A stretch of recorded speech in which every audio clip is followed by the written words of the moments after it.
میرے بھائیوں، 20ویں سال اپنے اختتام کو پہنچ رہا ہے۔ ان قریب ہم لوگ 2023 سے آگے بڑھ کر 2024 میں داخل ہو جائیں گے۔ ایک پورا سال ہماری زندگی کا کم ہو گیا۔ آپ دیکھیں گے کہ جب سال کا آخر ہوتا ہے 31 دسمبر کو دنیا کے لوگ خوشیاں مناتے ہیں، موج مستی تفریحات میں مشغول ہوتے ہیں۔ سال کی آخری رات کے نام پر کھیل تماشے ہوتے ہیں۔ لوگ ایسا محسوس کرتے ہیں گویا کہ ان کو بڑی نعمتیں سہولتیں حاصل ہو رہی ہیں، حالانکہ غور کیجئے تو سال کا گزر جانا ہمارے لیے خوشی اور مسرت کا باعث نہیں ہے، بلکہ یہ ہمارے لیے اس بات کا اعلان ہے کہ تمہاری زندگی کا ایک سال اور کم ہو گیا، تم دارالعمل سے دور ہو رہے ہو، دارالجزا سے قریب ہو رہے ہو۔ یہ دنیا دارالعمل ہے، آخرت دارالجزا ہے۔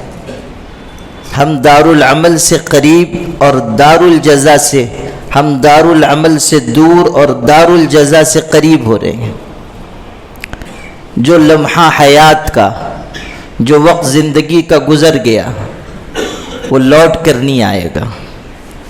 حضرت علی رضی اللہ تعالیٰ ارشاد فرماتے ہیں، ارتحلت الدنیا مدبرتاً وارتحلت الآخرت مقبلتاً۔ دیکھو، دنیا تم سے اپنی پیٹھ پھیر کر جا رہی ہے، آخرت تمہاری طرف بڑھتی چلی آ رہی ہے۔ وَلِكُلٍّ مِّنْهُمَا بَنُونَ، سمجھ لو دنیا اور آخرت دونوں کی اولاد ہے، دنیا اور آخرت دونوں کے بیٹے ہیں۔ فَكُونُوا مِنْ أَبْنَاءِ الْآخِرَةِ وَلَا تَكُونُوا مِنْ أَبْنَاءِ الدُّنْيَا، تم آخرت کے بیٹے بنو، دنیا کے بیٹے نہ بنو۔ فَإِنَّهُ الْيَوْمُ عَمَلٌ وَلَا حِسَابٌ وَغَدًا حِسَابٌ وَلَا عَمَلٌ۔ اس لیے کہ آج، کتنا خوبصورت جملہ ارشاد فرمایا، کتنی نصیحت ہے اس جملے میں۔ ارشاد فرمایا آج عمل کا موقع ہے، حساب کتاب نہیں ہے۔ کل حساب ہوگا، عمل کا کوئی موقع نہیں ہوگا۔ آج عمل کا موقع ہے، حساب نہیں ہو رہا ہے۔ کل حساب لیا جائے گا اور اس وقت عمل کی کوئی گنجائش نہیں ہوگی۔ حدیث پاک میں ہے، جب انسان مر جاتا ہے اس کا سارا عمل منقطع ہو جاتا ہے۔ آج آپ نماز پڑھ سکتے ہیں، آج آپ دعا مانگ سکتے ہیں، آج آپ صدقہ خیرات کر سکتے ہیں، آج آپ غریبوں مسکینوں کے ساتھ حسن سلوک برت سکتے ہیں، آج آپ اللہ کے آگے سچی توبہ کر سکتے ہیں۔ آپ کو موقع ہے کہ آپ رات کی تنہائیوں میں اٹھ کر نماز پڑھیں، تلاوت کریں، عبادت کریں۔ آج آپ کو اللہ نے یہ مہلت دے رکھی ہے کہ آپ اللہ کا ذکر کریں، تسبیح پڑھیں، مناجات کریں۔ لیکن سوچئے کہ جب ہماری روح ہمارے جسم سے الگ ہو جائے گی تو کس کے اندر یہ مجال ہے کہ وہ اللہ کا ذکر کر سکے؟ کون نماز پڑھ سکتا ہے؟ کون روزے رکھ سکتا ہے؟ کون عبادت کر سکتا ہے؟ کون تلاوت کر سکتا ہے؟ آپ کے ہاتھ پیر، جسم کے اعضاء سلامت نظر آئیں گے، صرف روح جسم چھوڑ کر چلی جائے گی، لیکن آپ عمل سے ناکارہ ہو جائیں گے، عاجز ہو جائیں گے۔ اسی کو فرمایا آج عمل کا موقع ہے، حساب نہیں ہے۔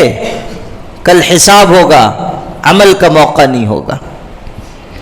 حضرت عمر ابن خطاب رضی اللہ تعالیٰ عنہ ارشاد فرما رہے ہیں، اسی سے ملتا جلتا ان کا ارشاد ہے، اس لیے سناتا ہوں. حاسبوا انفسکم قبل ان تحاسبوا. لوگوں اپنے آپ کا حساب کر لو اس سے پہلے کہ تمہارا حساب کیا جائے. آج تم خود اپنے عمل کا جائزہ لو. کہاں کھڑے ہوئے ہو؟ گزرے ہوئے سال میں تم نے اللہ کو کتنا راضی کیا؟ آنے والے سال کے لیے تمہارے پاس کیا منصوبہ ہے؟ کامیاب تاجر وہ ہوتا ہے جو سال گزرنے پر حساب کرتا ہے. کیا کمایا، کیا کھویا، کتنا فائدہ ہوا، کتنا نقصان ہوا. ایک ایک آنا پائی کا وہ حساب کرتا ہے. کیوں؟ اس لیے کہ اسے یہ دیکھنا ہے کہ میں نے کیا پایا ہے، کیا کھویا ہے. ہماری غفلت دیکھیے کہ ہم زندگی کا حساب کرنے کے لیے تیار نہیں ہیں کہ کیا پا رہے ہیں، کیا کھو رہے ہیں. گزرے ہوئے سال میں ہم نے کیا کیا، آئندہ آنے والے وقت کے لیے ہمارے پاس کیا تیاری ہے. کون بیٹھ کر یہ محاسبہ کرتا ہے کہ آج اگر اللہ کی طرف سے بلاوا آ جائے تو میرے معاملات صاف ہیں یا نہیں، میرے اخلاق درست ہیں یا نہیں، لوگوں کے ساتھ برتاؤ ٹھیک ہے یا نہیں، میرے مالی معاملات درست ہیں یا نہیں. کون اس کا احساس کرتا ہے کہ منزل قریب آ رہی، حساب کا وقت قریب آ رہا ہے. حاسبوا انفسکم قبل ان تحاسبوا. اپنے آپ کا حساب کر لو قبل اس کے کہ تمہارا حساب کیا جائے. وزنوا انفسکم قبل ان توزنوا. سیدنا عمر فاروق رضی اللہ عنہ فرما رہے ہیں زنوا انفسکم قبل ان توزنوا. تم خود اپنا وزن کرو قبل اس کے کہ تمہارا وزن کیا جائے. جب نام اعمال کھولے جائیں گے، جب ترازو قائم ہوگا، نیکیاں برائیاں تولی جائیں گی، وہ وقت آنا ہے. والوزن یومئذ الحق. قرآن کہہ رہا ہے 8ویں پارے میں وزن کیا جانا حق بات ہے، وزن ہو کر رہے گا. نزع الموازین القسط لیوم القیامہ. قیامت کے دن ہم انصاف کے ترازو قائم کریں گے. اگر رائی کے دانے کے برابر یا اس سے بھی کم کوئی گناہ ہوگا، ذرے کے برابر یا اس سے بھی کم کوئی گناہ ہوگا، ہم لے آئیں گے. وَكَفَى بِنَا حَاسِبِينَ. حساب لینے کے لیے ہم کافی ہیں. اعمال کا تولا جانا حقیقت ہے. فَمَنْ ثَقُلَتْ مَوَازِينُهُ فَهُوَ فِي عِيشَةٍ رَاضِيَةٍ. نیکیاں جس کی زیادہ ہوں گی من چاہی زندگی میں ہوگا. وَمَنْ خَفَّتْ مَوَازِينُهُ فَأُمُّهُ هَاوِيَةٌ. جس کی نیکیاں کم پڑ جائیں گی، برائیاں غالب آ جائیں گی، اس کا ٹھکانہ گڑھا ہے. قرآن خود کہہ رہا ہے وَمَا أَدْرَاكَ مَا هِيَ. تم کیا جانو کہ وہ گڑھا کیا ہے. آؤ ہم تم کو بتاتے ہیں. نار حامیہ. وہ بھڑکتی ہوئی آگ ہے. یعنی اگر آج تم نیکیوں میں پیچھے رہ جاؤ گے، اگر آج گناہ اور نافرمانی پر جرأت کرو گے، اگر آج خدا کی دی ہوئی زندگی کا مصرف نہیں پہچانو گے، اللہ کی عبادت میں مشغول نہیں ہوگے، سمجھ لو کہ تمہارا ٹھکانہ جہنم کی آگ ہے. نار حامیہ. بھڑکتی دہکتی ہوئی آگ. قرآن کس کس انداز سے نصیحت کرتا ہے، کس طرح ہم کو خوف دلاتا ہے. اور جن لوگوں کے دل میں یہ احساس ہے کہ ہم لمحہ بلمحہ آخرت کی طرف بڑھ رہے ہیں، وہ اس کی فکر کرتے ہیں، سوچتے ہیں، اعمال درست کرتے ہیں، جہاں کمی ہو رہی ہے اس کو دور کرنے کی فکر کرتے ہیں. حضرت عمر ابن خطاب اسی کو کہہ رہے ہیں زنوا انفسکم قبل ان توزنوا. اعمال کے تولے جانے سے پہلے خود اپنا وزن کر لو. وتزینوا للعرض الاکبر. اور سب سے بڑی پیشی کے لیے تیار ہو جاؤ. یومئذ تعرضون لا تخفى منکم خافیہ. پھر قرآن کی یہ آیت پڑھی کہ اس دن تم پیش کیے جاؤ گے اور کوئی چھپی سے چھپی چیز بھی پوشیدہ نہیں رہے گی.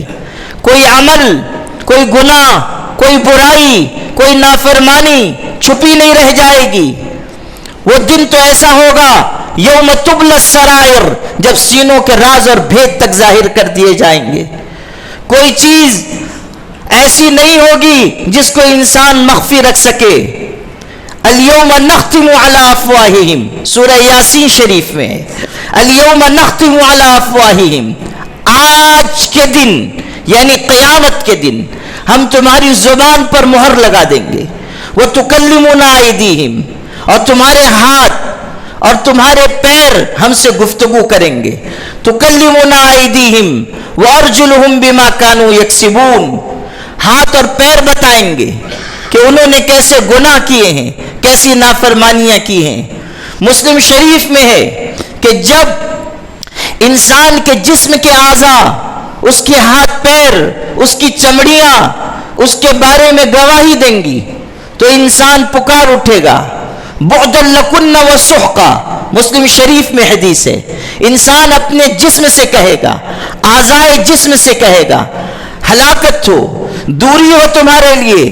فَأَنْ كُنَّ كُنْتُ أُنَازِلْ، تمہارے لیے میں یہ سب کچھ کر رہا تھا، آج تم نے میرے خلاف گواہی دی. جسم کے اعضاء کہیں گے انطقنا اللہ الذی انطق کل شیء، اس اللہ نے ہمیں بولنے کی طاقت دی جس نے ہر چیز کو بولنے کی قوت عطا کی ہے. غور کیجئے کہ وہ پیشی کا دن کیسا ہوگا جب انسان کے اعمال خدا کی بارگاہ میں حاضر کیے جائیں گے، کوئی چیز چھپی نہیں رہ جائے گی، اور پھر اللہ عدالت کی کرسی پر جلوگر ہوگا.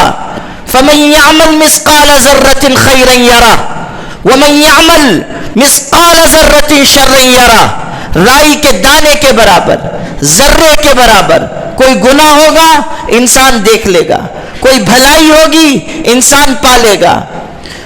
وَوَجَدُوا مَا عَمِلُوا حَاضِرًا، آج انسان جو کچھ کر رہا ہے کل اس کو حاضر پائے گا. یہی چیز ہے جس سے ڈرایا گیا کہ دیکھو وقت قریب آ رہا ہے، وقت تمہارے لیے مختصر ہوتا جا رہا ہے. حضرت عیسیٰ علیہ السلام کے واقعات میں ایک شخص گھبرایا ہوا ان کی خدمت میں آیا. اس نے کہا میں نے بہت خوفناک خواب دیکھا ہے، تعبیر بتا دیجئے. حضرت نے پوچھا کیا دیکھ لیا؟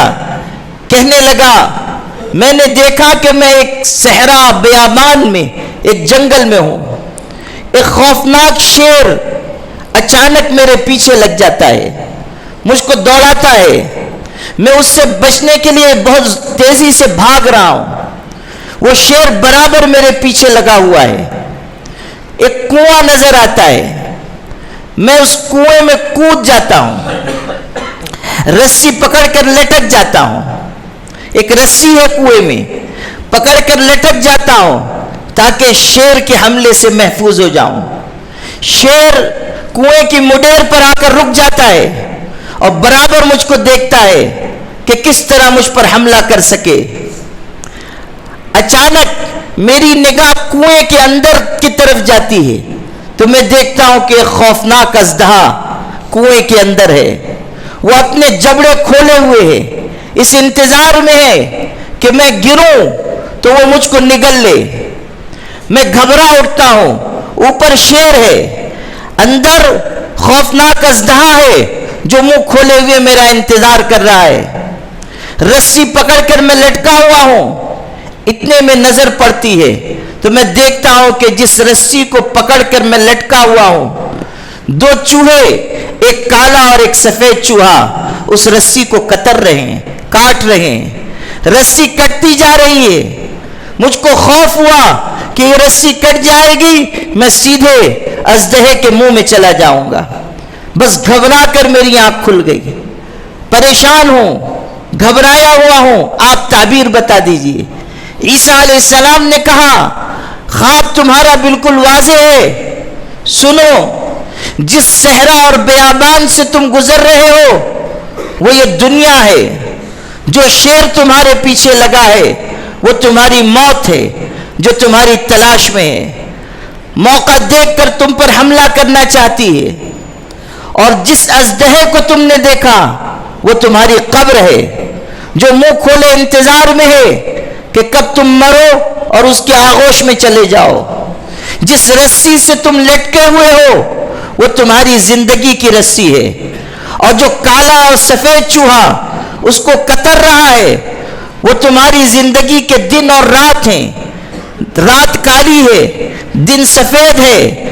کالے اور سفید چوہے سے اس طرف اشارہ کیا گیا کہ تمہاری زندگی کے دن اور رات ختم ہوتے جا رہے ہیں۔ جیسے ہی وہ ختم ہوں گے تم قبر کے آغوش میں چلے جاؤ گے۔ قبر کے چوکٹے خالی ہیں، انہیں مت بھولو، جانے کب کون سی تصویر لگا دی جائے۔ قبر آواز دے رہی ہے کہ میں وحشت کا گھر ہوں، میں تنہائی کی جگہ ہوں، میں کیڑے مکوڑوں کا مقام ہوں، مجھ میں آنے سے پہلے مجھ میں آنے کی تیاری کر لو۔ ہمیں خبر دی جا رہی ہے کہ آنے والا کل وہی اصل ہے، جو توشہ ہم یہاں سے لے کر جائیں گے وہی کام آنے والا ہے۔ قرآن کہہ رہا ہے یا ایھا الذین آمنوا اتقوا اللہ، اے ایمان والو اللہ سے ڈرو، اللہ کا خوف پیدا کرو۔ ولتنظر نفس ما قدمت لغد واتقوا اللہ، اور تم میں سے ہر انسان غور کرے آنے والے کل کے لیے اس نے کیا تیاری کی ہے، آنے والے وقت کے لیے اس کے پاس کون سا توشہ ہے۔ سیدنا ابو ہریرہ رضی اللہ عنہ کتنے بڑے صحابی ہیں، دنیا سے رخصت ہونے کا وقت آیا رونے لگے۔ کسی نے کہا کیوں روتے ہیں؟ فرمایا مال و اولاد، اسباب اور دنیا کے چھوٹ جانے پر نہیں روتا، رونا اس پر ہے کہ سفر بہت لمبا ہے، توشہ بہت مختصر ہے۔ سفر بہت لمبا ہے، توشہ بہت مختصر ہے، رونا اس پر ہے۔ حضرت امام شافعی رحمۃ اللہ علیہ 4 اماموں میں سے ایک امام ہیں، کتنے بڑے عالم، کتنے بڑے عبادت گزار، کتنے بڑے بزرگ رخصت ہو رہے ہیں دنیا سے، رونے لگے۔ اشعار پڑھتے تھے جن کا مفہوم یہ ہے کہ میں دنیا سے جا رہا ہوں، مجھے نہیں پتا کہ میرا سفر جنت کی طرف ہے کہ میں اپنے آپ کو مبارکباد دوں، یا میرا سفر جہنم کی طرف ہے کہ میں اپنے آپ سے تعزیت کروں۔ حضرت عمر رضی اللہ عنہ دنیا سے رخصت ہونے کا وقت قریب آیا، ارشاد فرمایا مجھ کو زمین پر لٹا دو، چارپائی سے اتار کر زمین پر رکھ دو۔ رخسار اپنا گال زمین پر ملتے تھے، ارشاد فرماتے تھے یا من لا یزال ملکہ ارحم من زال ملکہ، اے وہ بادشاہ جس کی بادشاہت کبھی ختم نہیں ہوگی، اس پر رحم کر جس کا وقت مکمل ہوا، اس پر رحم کر جس کی بادشاہت مکمل اور پوری ہوئی۔ ارحم من زال ملکہ۔ آپ سوچئے کہ یہ وقت ہم پر بھی آنا ہے، ہم بھی آہستہ آہستہ اپنی اجل سے قریب ہو رہے ہیں، ہم بھی اللہ تعالیٰ کی بارگاہ کی طرف بڑھتے جا رہے ہیں۔ غور کرنا چاہیے کہ سال گزر رہا ہے، نیا سال شروع ہونے والا ہے، گزرے ہوئے سال میں ہم نے کیسا وقت گزارا ہے، آنے والے سال کے لیے ہم نے کیا ارادے کیے ہیں۔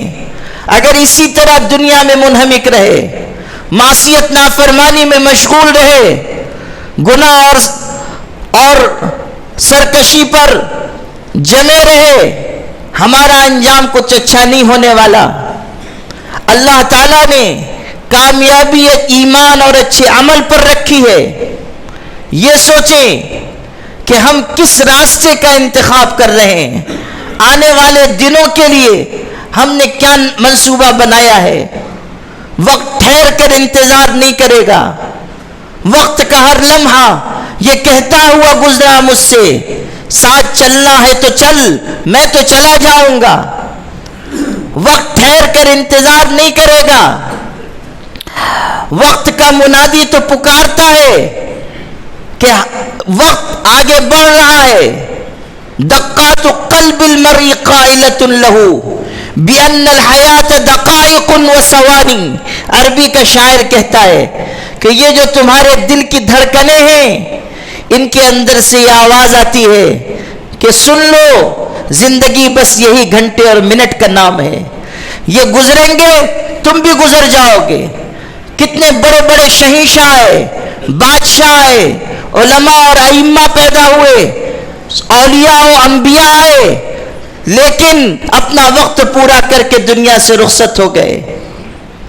کتنے بڑے بڑے انسان دنیا میں پیدا ہوئے، چلتے تھے تو سینکڑوں ان کے آگے پیچھے ہوتے تھے، آج منو مٹی کے نیچے پڑے ہوئے ہیں، کوئی پرسان حال نہیں ہے۔